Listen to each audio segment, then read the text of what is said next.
Frères et frères de Christ, paix, joie, grâce, amour à chacun, à chacune de vous, de la part de Dieu notre Père et au nom de notre Seigneur Jésus-Christ, en ce vendredi de la 13e semaine du temps ordinaire. Je voulais noter avec vous la première lecture, nous continuons à lire l'histoire d'Abraham, cette fois avec au centre Isaac, dont la mère est à peine morte, Sarah est à peine décédée à l'âge de 127 ans, et Abraham demande qu'on choisisse pour Isaac une femme. Isaac trouve sa femme, Rebecca, au puits. La Bible est remplie d'histoires de personnes qui se rencontrent au puits. Le puits de Jacob deviendra fameux pour ça aussi. Et Moïse rencontre sa femme au puits. On le verra aussi.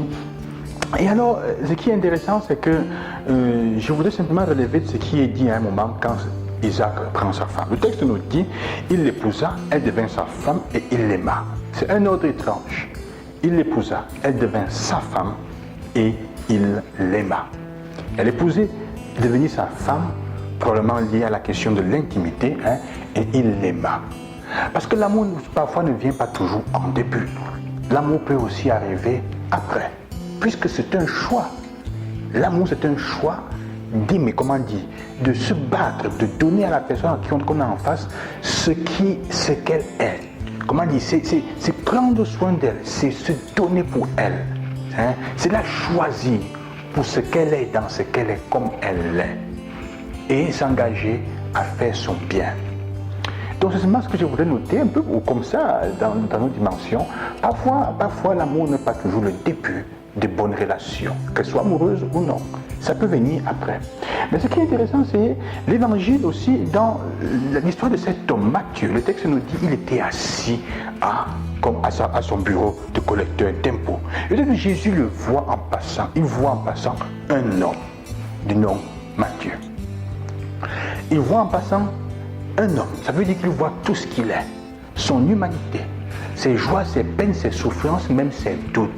Le terme grec qui est utilisé par Jésus pour dire « suis-moi », et en fait il dit « continue à me suivre ».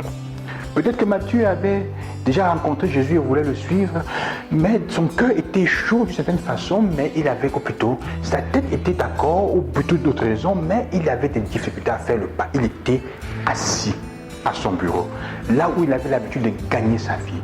Il était assis, incapable de se lever. Il faut décider. Et les décisions, on ne prend pas avec la tête. Il y a des gens qui se prennent avec guts, comme on dit, comme dit les Anglais, you have guts, les entrailles.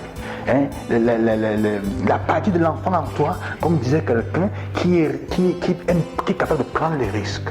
Pour suivre Jésus, il faut prendre des risques. Pour se marier à l'église au nom du Christ, avec le Christ comme sacrement, il faut prendre un risque. Ça ne veut pas dire on prend la décision de façon écervelée, non, ça veut simplement dire qu'il faut accepter de courir le risque de se fier de lui, de Jésus, et se lancer. Le texte nous dit aussitôt, l'homme se leva, il n'y a pas aussitôt, l'homme se leva et le suivit. Ce n'est sûrement pas arrivé sans lutte et sans bagarre. Il y a cette dimension en nous. Donc, Dieu voit, Jésus, comme Matthieu, Jésus voit ce que nous sommes. Il voit l'homme, la femme que nous sommes, qui est en nous. Il connaît notre nom. Et il nous appelle, il continue à me suivre.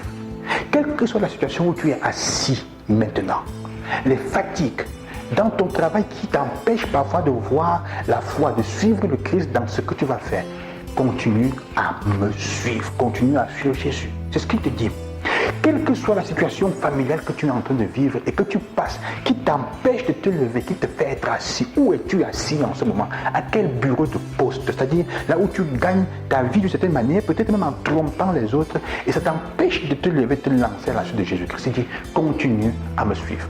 Le deuxième aspect, c'est le volet des publicains qui disent, ils mangent avec les pécheurs. Et on dit à la fin, je ne suis pas venu pour les bien portants, mais pour les malades. Dans notre vie, sœurs et frères, ce texte vient un peu se lever contre toutes ces personnes-là qui sont de grands moralistes dans notre vie. Il y en a beaucoup de grands moralistes. Parfois c'est nous-mêmes. Nous vivons notre vie toujours avec le regard des moralistes. Ça veut dire quoi? Les moralistes confondent le péché et le pécheur. Ils transforment toujours les actions d'une personne, même si, en ce qu'elles ne sont même pas au fond. Ils transforment les actions d'une personne au fond en ce qu'elles ne sont pas, les moralistes. Mais c'est en distinguant ces deux choses qu'on peut aider une personne à changer. fait la différence entre le péché et la personne. Nous ne sommes pas nos péchés, mais nous pouvons faire des péchés. Nous sommes toujours à image et ressemblance de Dieu malgré le péché que nous faisons. C'est la potentialité de l'amour qui est en nous. Il y a en nous la potentialité de l'amour, du bien, de la beauté, de la vérité, de la top, de tout ce qui est bon. En nous, il y a. Et si nos actions ensevelissent ou couvrent cette image et cette ressemblance, elles ne peuvent cependant pas l'effacer. Alors, ce qui est important, c'est quoi? Celui qui t'aime vient te chercher au milieu de tes débris. Celui qui t'aime vient te chercher au milieu de tes débris, de tes souffrances, de tes poussières, de tes choix erronés. Il vient te chercher là et il te rappelle ce que tu es vraiment. C'est ce que Jésus fait avec Matthieu. Il le prend là où il a su au milieu de ses choix erronés et il lui dit qui il est vraiment, capable de le suivre. Continue à me suivre. Ne t'arrête pas. Continue à suivre Jésus. Qui que tu sois, quel que soit ce que tu fais, mon frère, ma soeur, et laisse les moralistes avec leur morale raconter ce qu'ils veulent. En toi, quel que soit ce qu'il y a, que tu aies volé ou pas, que tu aies menti ou pas, que tu aies trompé les autres, n'oublie pas qu'en toi, il y a l'amour de Dieu qui est capable de bien, de bon, de vrai et de tout ce qu'il y a de beau dans cette vie. Je te souhaite cela. Continue à suivre Jésus. À demain. Je te bénis au nom du Seigneur. Loué soit Jésus-Christ.